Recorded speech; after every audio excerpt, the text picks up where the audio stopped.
Nah, di sini lagi dan lagi prediksi Ibu Megawati ternyata benar. Pada waktu lalu, yaitu ketika hasil quick count pada Pilpres 2024 di situ sudah dimenangkan oleh Pak Prabowo Subianto dan bahkan dari hasil quick count mendapatkan di angka 50% ke atas, artinya Pilpres satu putaran.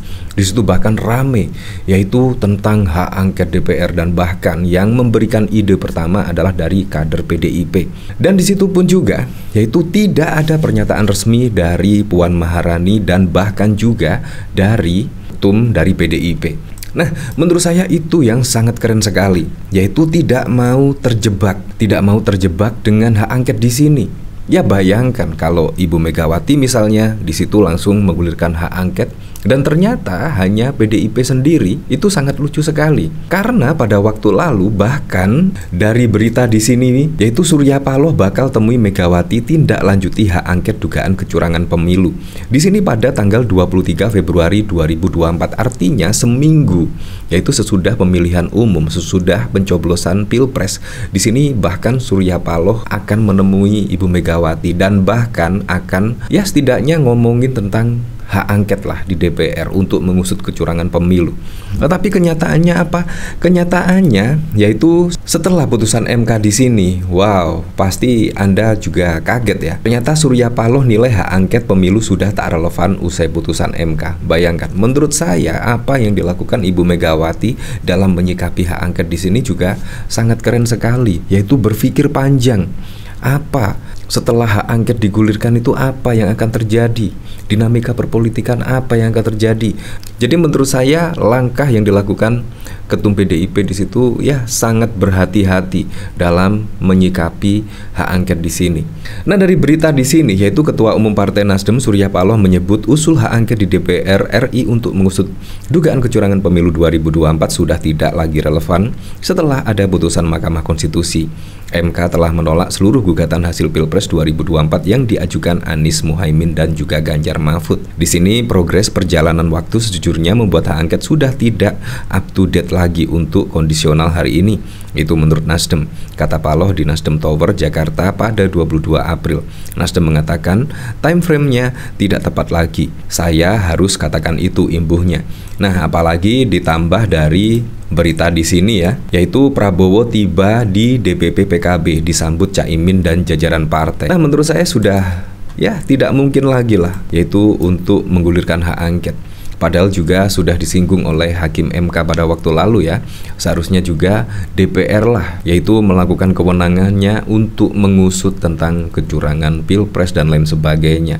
Ya, di situ memang hak angket ya sangat relevan sekali pada waktu lalu dan bahkan juga ya mendorong lah Hakim MK untuk menggunakan hak-hak DPR, antara lain yaitu hak interpelasi dan juga hak angket. Nah, tetapi kalau melihat fenomena yang terjadi setelah putusan MK di sini, kayaknya hak angket itu ya hanya tinggal kenangan saja ya. Kayaknya juga sudah tidak mungkin lagi yaitu hak angket digulirkan. Apalagi ya setelah putusan MK terlihat perpolitikan juga sangat cair di sini. Dan bahkan Pak Prabowo tiba di DPP PKB disambut Caimin dan jajaran partai. Bahkan di sini juga yaitu dari Anies Baswedan bahkan juga memuji sosok Prabowo. Beliau seorang patriot. Nah, yang saya salut lagi ya memang Ibu Megawati yang sudah makan garam asam di dunia perpolitikan di situ ya sangat tahu betul lah yaitu taktik-taktik di sini. Apakah ini jebakan, apakah ini beneran, apakah ini hanya emosi sesaat dan lain sebagainya, sangat tahu persis dinamika perpolitikan saat ini. Jadi ya untuk mengusulkan hak angket bahkan juga sangat berhati-hati dan sangat penuh kehati-hatian di sini. Nah, dari sini juga setelah menghadiri sidang putusan gugatan sengketa Pilpres Mahkamah Konstitusi, Anies Baswedan legowo atas kemenangan Prabowo Subianto dan Gibran Rakabuming Raka sebagai presiden dan wakil presiden terpilih. Hal itu tergambar dari video ucapan selamat dari Anies untuk Prabowo Gibran. Dilansir Detik News, Anies mengucapkan selamat kepada keduanya sebagai presiden dan wakil presiden terpilih. Ia pun menyampaikan selamat bertugas kepada kepada Pak Prabowo Gibran. Hari ini kami menyatakan, bagi kami proses Pilpres 2024 telah terlewati seluruh fasenya. Kami sampaikan kepada Pak Prabowo dan Gibran selamat menjalankan amanat konstitusi, selamat bekerja menunaikan harapan rakyat yang kini diembannya di atas pundak bapak-bapak berdua, kata Anies dalam video yang diterima pada 22 April. Nah, artinya dari sini bahkan Anies Baswedan sudah memuji dari sosok Pak Prabowo Subianto di sini. Beliau seorang patriot. Apakah juga relevan yaitu ketika untuk mengusulkan hak angket di sini? Sudah tidak. Saat ini perpolitikan lebih cair setelah putusan MK di situ. Menurut saya sudah cair. Tetapi yang paling keren menurut saya adalah dari PDIP, walaupun menjadi partai pemenang pada Pileg 2024, tetapi juga ketika setidaknya dikompor-kompori tentang hak angket di situ, masih santai, masih diam saja. Apakah ini jebakan atau tidak? Memang perlu kehati-hatian dalam menyikapi hak angket di sini. Apa yang akan terjadi ketika hak angket di sini digulirkan? Memang harus perlu analisa yang lebih jauh lagi.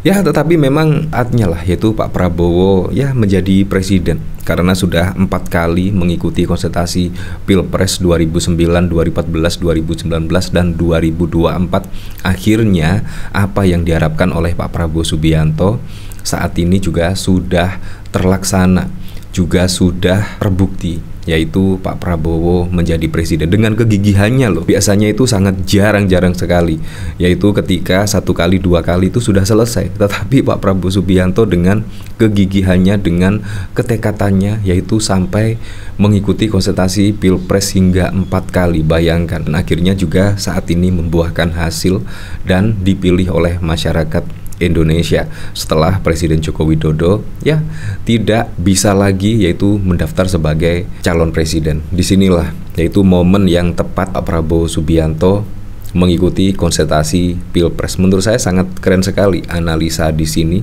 dan bahkan juga yaitu memilih Gibran menjadi pendampingnya sebagai cawapres. Menurut saya juga sangat keren. Artinya di situ elektabilitas Presiden Joko Widodo pasti akan ke Gibran. Otomatis lah, yaitu siapapun masyarakat yang puas terhadap kinerja dari Presiden Joko Widodo pasti akan memilih Gibran Rakabuming Raka. Menurut saya itu pasti, apalagi juga tingkat elektabilitas dari Presiden Joko Widodo sangat baik sekali. Tingkat kepuasan dan kepercayaan masyarakat Indonesia terhadap Presiden Joko Widodo itu sangat bagus sekali, mencapai 80%. Artinya di situ masyarakat yang puas, masyarakat yang percaya terhadap kinerja Presiden Joko Widodo pasti akan menjatuhkan pilihannya kepada Pak Prabowo Gibran. Dan nilai plusnya lagi adalah Gibran masih muda. Disitulah, apalagi juga milenial di Indonesia itu sangat banyak sekali, mencapai 50 juta pemilih. Jadi sangat pas lah di sini. Menurut saya besok semoga saja di bawah kepemimpinan Pak Prabowo dan juga Gibran, semoga saja bisa merealisasikan semua program-program dan janji-janji kampanyenya, sehingga bisa langsung dinikmati oleh masyarakat. Dan terlebih lagi yang paling ditunggu-tunggu adalah program makan siang gratis.